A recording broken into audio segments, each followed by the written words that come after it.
Good morning students. मैंने आपको पिछली क्लास में बताया था मोशन चैप्टर में, जो आपके ऑलरेडी चैप्टर 8 में दे रखा है। इसमें मैंने कुछ कुछ के जो आपके टॉपिक थे मैंने उस बारे में डिस्कस कर दिया था आपका, कि डिस्टेंस क्या होता है, डिस्प्लेसमेंट आपका क्या होता है, स्पीड क्या होता है, वेलोसिटी क्या होता है, इसके बारे में मैंने डिफाइन कर दिया था। एक्सीलरेशन के बारे में भी मैंने बताया था, थोड़ा सा मैंने फॉर्मूला बता दिया था। अब ये समझते हैं एक्चुअली एक्सीलरेशन सही मायने में होता क्या है। एक्सीलरेशन का सिंपली मतलब ही होता है कि वेलोसिटी में कितना चेंजिंग हो रहा है टाइम के रिस्पेक्ट में। सिंपली ये मतलब हो जाएगा, वेलोसिटी में कितना चेंजेस होता है टाइम के रिस्पेक्ट में। अगर हम बात करते हैं, कोई बॉडी आपका यहाँ पे दे रखा है, पॉइंट ए पे दे रखा था पहले से, अभी धीरे धीरे क्या हो गया, यहाँ पे पॉइंट बी तक आ गया। ये बॉडी आपका पॉइंट बी तक आ गया। इसका शुरुआत में आपका क्या था, यू मीटर पर सेकंड इसका स्पीड था। बाद इसका स्पीड क्या, वेलोसिटी जो बोलते हैं, इसका स्पीड क्या हो गया आपका, वी मीटर पर सेकंड हो गया। ठीक है जी। तो यू से वी तक जाने में इसको कहीं ना कहीं कुछ ना कुछ तो टाइम लगा होगा। ठीक है जी। तो वो टाइम को हम किससे मेंशन कर रहे हैं, उस टाइम को हम टी से मेंशन कर रहे हैं। That time is mention by T, उसको हम स्मॉल टी से मेंशन करते हैं, that is T second. When body A reach to point B then it takes T second. जब आपका बॉडी क्या हो गया, पॉइंट ए से पॉइंट बी तक पहुंच गया, तब इसको कितना टाइम लग गया, टी सेकेंड लग गया इसको टाइम। तब सिंपली समझते हैं और यहाँ पे डिस्टेंस मेंटेन कर लेते हैं, कहाँ यहाँ से इसको इसके यहाँ तक जाने में कितना लग गया टोटल। फाइनली क्या हो गया, डिस्प्लेसमेंट हो गया ना, ये आपका हो गया कितना, एस, इसको एस से मेंशन कर देते हैं। ठीक है, ये आपका डिस्प्लेसमेंट हो गया, ये आपका टी सेकेंड लगा पॉइंट ए से पॉइंट बी तक जाने में। तो हमें अगर यहाँ पे एक्सीलरेशन को डिफाइन करना होगा, तो डिफाइन कैसे करेंगे। एक्सीलरेशन इक्वल्स टू, मैंने जस्ट बताया था, acceleration equals to change in velocity, change in velocity with respect to time taken और टाइम। ठीक है जी। तो यहाँ पे आपका वेलोसिटी में कितना चेंजेज हो रहा है। स्टार्टिंग का वेलोसिटी आपका था यू मीटर पर सेकेंड, और फाइनल वेलोसिटी आपका कितना हो गया, वी मीटर पर सेकेंड, that is V minus U. इसको सिंपली हम ऐसे लिखते हैं, चेंज इन वेलोसिटी का मतलब होता है, याद रखेंगे हमेशा कि फाइनल में से इनिशियल माइनस करते हैं, final velocity minus initial velocity, that is final velocity minus initial velocity. ठीक है जी। Whole divide by time T. मतलब फाइनल वेलोसिटी आपका कितना था, तो that is already V metre पर second, and the initial velocity that is U metre पर सेकेंड। इनिशियल का मतलब हो गया शुरू का वेलोसिटी कितना है, कोई गाड़ी है उसका शुरुआत का स्पीड कितना है आपका, यू मीटर पर सेकेंड है। फाइनल स्पीड उसका हो गया वी मीटर पर सेकेंड हो गया। ठीक है। तो हम क्या करेंगे, दोनों को माइनस कर देंगे और डिवाइड बाय टाइम कर देंगे। ये आपका होता है एक्सीलरेशन होता है। इसको हम कैसे डिफाइन करते हैं, आपका ये फाइनली हो जाएगा v minus U whole divide by T. इसको ऐसे डिफाइन करते हैं। आप लोगों ने क्वांटिटी पढ़ा होगा, स्केलर और वेक्टर मैंने बताया भी था। स्केलर क्वांटिटी का मतलब होता है जिसमें आपका क्या होता है, सिर्फ और सिर्फ मैग्नीट्यूड होता है, डायरेक्शन नहीं होता है। और वेक्टर क्वांटिटी का मतलब होता है जिसमें मैग्नीट्यूड भी होता है और डायरेक्शन भी होता है। मैंने क्लास 8 में मैंने आप लोगों को बताया था, और इसकी पिछली क्लास में मैंने बताया, ध्यान से देखिएगा आप लोग। स्केलर और वेक्टर में दो क्वांटिटी बताया था। स्केलर का मतलब था कि वैसा क्वांटिटी इसमें आपका क्या हो जाएगा, the quantity which gives only magnitude that have no any directions, that is called scalar quantity. Scalar quantity का मतलब होता है वैसा क्वांटिटी इसमें क्या हो जाएगा, सिर्फ और सिर्फ मैग्नीट्यूड होता है, डायरेक्शन आपका नहीं होता है, उसको हम क्या कहते हैं, स्केलर क्वांटिटी कहते हैं। और वेक्टर क्वांटिटी का मतलब होता है a type of quantity which of magnitude as well as direction both, that type of quantity known as vector quantity. वैसा क्वांटिटी जो इसमें क्या हो जाएगा आपका, जिस क्वांटिटी में आपका मैग्नीट्यूड भी होगा और आपका डायरेक्शन भी होगा, दोनों साथ साथ होगा, उसे हम लोग कहते हैं वेक्टर क्वांटिटी कहते हैं। तो जो आपका एक्सीलरेशन होता है उसमें क्या होता है, आपका मैग्नीट्यूड भी होता है और डायरेक्शन भी होता है। और इसको हम डिफाइन कैसे करते हैं, जो वेक्टर क्वांटिटी होता है उसको हम डिफाइन करते हैं, उसके ऊपर एरो बना के डिफाइन करते हैं। ठीक है। वेक्टर क्वांटिटी के ऊपर हम एरो बना लेते हैं। किसी किसी बुक में लिखा रहता है, अगर एरो भी कहीं ऐसा लिखा रहता है, किसी किसी बुक में सिर्फ डैश लगा रहता है, तो कंफ्यूजन नहीं होना, दोनों का मतलब सेम चीज होता है। ठीक है जी। इसका मतलब ही होता है कि बस डिफाइन आपको करके बता रहे हैं कि हाँ जी इसमें क्या है, कहीं ना कहीं डायरेक्शन है, और एक क्वांटिटी आपका कौन सा है, वेक्टर क्वांटिटी है। वेक्टर का मतलब ही हो गया कि जिसमें क्या होगा, डायरेक्शन भी हो गया और मैग्नीट्यूड भी होगा। ठीक है जी। आई थिंक आपको समझ आ गया होगा। और आपका वेलोसिटी भी यहाँ पर बात करें तो वो भी आपको उसमें एरो लग जाएगा, और टाइम आपको नॉर्मल होता है स्केलर क्वांटिटी, तो आपका हो जाएगा v minus you divide by T हो जाएगा ऐसे।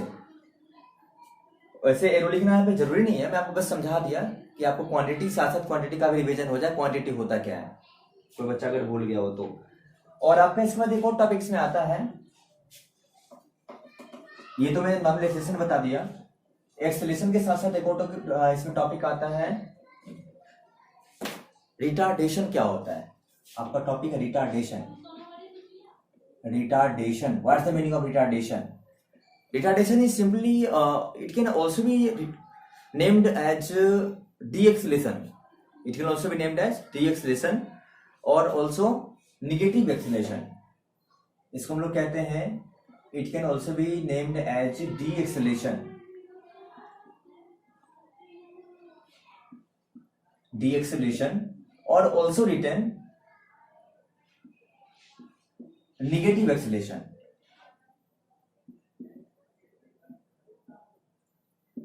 ठीक है जी, इसमें कंफ्यूजन नहीं होना है। रिटार्डेशन बोल दें या इसको हम डी एक्सेलेशन बोल दें या फिर हम इसको निगेटिव एक्सेलेशन बोल दें, तीनों का मतलब आपका सेम चीज होता है। आप अलग अलग बुक्स पढ़ेंगे तो उसमें अलग अलग नेम देते हैं, इसमें कंफ्यूजन नहीं होना है। इस बुक में तो ये नाम था, इस बुक में ये नेम दे रखा है, इसमें कोई कंफ्यूजन नहीं है। सिंपल इसका एक ही मतलब होता है, बेसिक मतलब होता है, नेम से क्लियर है ये। निगेटिव एक्सेलेशन आपने एक्सेलेशन पढ़ लिया था, इसके आगे लग गया निगेटिव, मतलब वैसा एक्सेलेशन जो क्या हो जाएगा, निगेटिव फॉर्म में होगा। वैसे एक्सेलेरेशन जो होगा आपका निगेटिव फॉर्म में, उसे हम लोग कहेंगे निगेटिव एक्सेलेरेशन या कहेंगे उसको रिटार्डेशन। अच्छा बोल तो दिए, लेकिन इसको समझेंगे कैसे, किस तरीके से समझना है, ये सब पहले देखते हैं। निगेटिव एक्सेलेरेशन का मतलब ये कंडीशन कब आएगा, जब आपका एक्सेलेरेशन आपका निगेटिव आ जाएगा। कंडीशन कैसे होगा ये डिफाइन करते हैं। हमने भी ऑलरेडी पढ़ा था कि एक्सेलेरेशन इक्वल्स टू क्या होता है, v minus u upon t। v minus u upon t। v का मतलब क्या था, v का मतलब था आपका final velocity and u is named as initial velocity. u को क्या कहते हैं हम लोग, u is termed as initial velocity. मतलब हमने बताया था कि फाइनल का वेलोसिटी और माइनस शुरुआत का वेलोसिटी, दोनों को माइनस कर देंगे और टाइम से डिवाइड कर देंगे तो आपका निकल जाएगा एक्सेलेरेशन। लेकिन हम बात करते हैं रिटार्डेशन का, in the case of retardation इसमें निगेटिव कब आएगा। अच्छा, इस कंडीशन में जो नॉर्मल अगर एक्सेलेरेशन था, इस कंडीशन में आपका यहाँ पे पॉजिटिव था एक्सेलेरेशन, तभी तो एक्सेलेरेशन हुआ। ये पॉजिटिव कब हुआ, खुद से समझने वाली बात है, आपका मैथमेटिकल फॉर्म में दे रखा है। ये वैल्यू पॉजिटिव तब आएगा जब आपका v का वैल्यू क्या होगा, कहीं ना कहीं ग्रेटर होगा, किसके रिस्पेक्ट में, u के रिस्पेक्ट में। In this condition v is greater than u, so acceleration is positive. समझ आ गई बात आपको। यहाँ पे एक्सेलेरेशन पॉजिटिव तभी आएगा ना जब हम ज्यादा में से कम को मैनेज करेंगे। ज्यादा वैल्यू, ये आपका v का मतलब ज्यादा वैल्यू है और u का आपका कम वैल्यू होगा, तभी तो एक्सेलेरेशन पॉजिटिव आएगा। तो एक्सेलेरेशन पॉजिटिव आ रहा है, इसका मतलब कंडीशन ही होगा कि v का वैल्यू ज्यादा होगा, u का वैल्यू आपका कम होगा। मींस फाइनल वेलोसिटी हमेशा ज्यादा होगा और शुरुआत का वेलोसिटी हमेशा कम होगा, तब कंडीशन आपका आएगा एक्सेलेरेशन का। ठीक है जी, इस कंडीशन आपका एक्सेलेरेशन क्या होगा, पॉजिटिव होगा। लेकिन इसका एक और कंडीशन होता है, जब आपका क्या हो जाएगा, v का वैल्यू कम होगा, किसके रिस्पेक्ट में, u के रिस्पेक्ट में। When v is lesser than u, it means यहां पर हम कह सकते हैं सो एक्सेलेरेशन इज आपका क्या हो जाएगा, निगेटिव हो जाएगा। ध्यान से समझना है, फॉर्मूला तो आपका यही था। v का मतलब मैंने जस्ट बताया था ना, क्या था v का मतलब, v का मतलब ये था आपका final velocity. v tends to final velocity और u tends to initial velocity, u tends to initial velocity. So यहाँ पे क्या हो जाएगा, मैंने जस्ट बताया था कि v का वैल्यू क्या हो जाएगा, निगेटिव हो जाएगा। v का वैल्यू कम हो जाएगा u के रिस्पेक्ट में, निगेटिव तो नहीं होगा, लेकिन मतलब v का वैल्यू आपका कम हो जाएगा u के रिस्पेक्ट में। अगर ये वैल्यू आपका कम है, ये वैल्यू ज्यादा है, तो कम में से ज्यादा माइनस करेंगे तो वैल्यू भी तो आपका माइनस ही आएगा। तो आपका फाइनली कंडीशन क्या हो जाएगा, ये माइनस आएगा, इसका मतलब एक्सेलेरेशन में माइनस आ जाएगा। फिर से समझना है, मैंने एक्सेलेरेशन में बताया था कि v minus u upon t। v का मतलब था फाइनल वेलोसिटी, u का मतलब था इनिशियल वेलोसिटी। मींस बाहर के वेलोसिटी में शुरुआत के वेलोसिटी को माइनस कर देंगे तो वैल्यू को क्या आ जाएगा, यहाँ पे पॉजिटिव आ जाए, है ना, पॉजिटिव यहाँ पे आ जाएगा। लेकिन अगर हम बात करते हैं निगेटिव कब आएगा एक्सेलेरेशन, एक्सेलेरेशन निगेटिव तभी आएगा ना जब शुरुआत का वेलोसिटी कम हो जाएगा और u का वैल्यू आपका ज्यादा हो जाएगा। ठीक है, मींस आपका क्या हो जाएगा, v का वैल्यू कम हो जाएगा और u का वैल्यू ज्यादा हो जाएगा। कम में से ज्यादा माइनस करेंगे तभी तो वैल्यू भी आपका कम आएगा, मींस माइनस आएगा, वैल्यू आपका तभी तो माइनस आया यहाँ पे।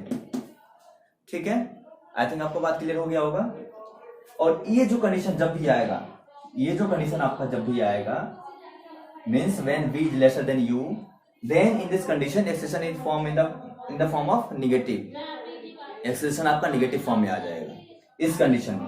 अगर ये कंडीशन आएगा तो एक्सेलेरेशन फाइनली आपका क्या हो जाएगा, निगेटिव हो जाएगा।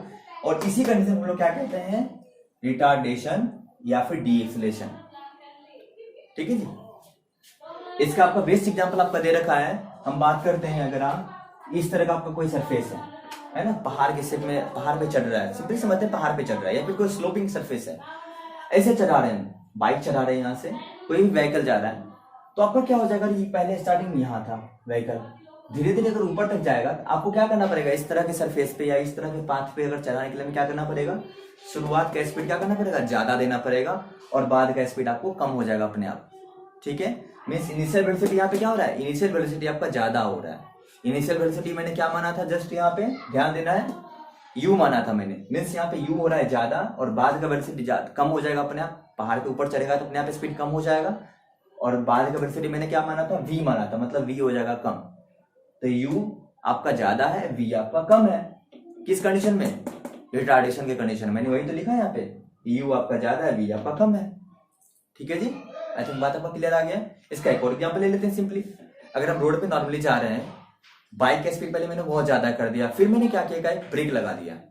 ब्रेक लगाने का मतलब क्या हो गया, स्पीड को मैंने क्या कर दिया, मिनिमाइज कर दिया, है ना, when speed minimise in the form of u is already greater as compare to v, मतलब आपका क्या हो जाएगा, जो आपका शुरुआत का वेलोसिटी था वहां पे क्या हो जाएगा, ज्यादा था, और मैंने ब्रेक लगाने के बाद देखा एक वेलोसिटी क्या हो जाएगा, कम हो जाएगा, या फिर किसी किसी कंडीशन में पूरा का पूरा हमने अगर ब्रेक लगा दिया तो अपने आप रुक जाएगा वो, मीन्स आपका फाइनल वेलोसिटी वहां पे क्या हो गया, जीरो हो गया। तो उस कंडीशन में आपका क्या बन जाएगा, वो रिटार्डेशन हो जाएगा। ठीक है जी, यही होता है आपका। इस कंडीशन में जो एक्सीलरेशन का वैल्यू होता है वो आपका नेगेटिव होता है, ध्यान देना है। ठीक है जी, चलिए इतने, यही टॉपिक आपको उसमें रह गया था।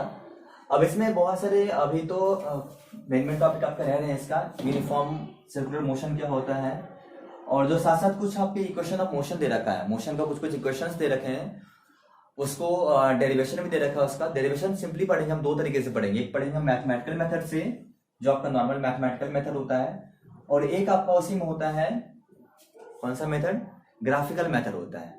ठीक है, तो पहले मैं भी आपको मैथमेटिकल मेथड बता देता हूँ, जो नॉर्मल मैथमेटिकल मेथड होता है उसमें कैसे करते हैं। ये बहुत बेसिक है, इसमें कंफ्यूजन नहीं होना है कि पता नहीं कौन सा फॉर्मूला है, कुछ नहीं है आपका। पहले सिंपल समझते हैं इक्वेशन ऑफ मोशन कौन कौन से हैं। इक्वेशन ऑफ मोशन ये आपके इसके बेसिक फॉर्मूले होते हैं, इस फॉर्मूले को बिल्कुल ध्यान देना है आप लोगों को।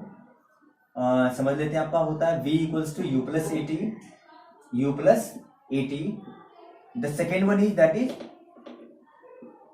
s equals to ut plus half A T square, s equals to ut plus half A T square.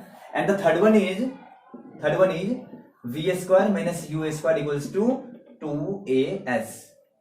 बात समझ आ गया, ये आपका तीन होता है equation of motion, v equals to u plus A T, and the second one is that is ut plus half A T square, and the third one is that is v square minus u square equals to 2as।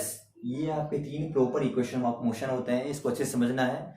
इन तीनों का आपको derivation भी याद होना चाहिए, क्योंकि already बहुत ज्यादा इंपॉर्टेंट है ये। आपको आगे की जितने भी क्लासेस हैं, आपकी क्लास में तो आएंगे ही बिल्कुल, और नेक्स्ट क्लास जो भी आपका रहेगा हर क्लास में आता है ये चीज। ये आपको बेसिक फॉर्मूले हैं, बेसिक फॉर्मूले आपको डेरिवेशन के साथ बिल्कुल अच्छे से याद होना चाहिए।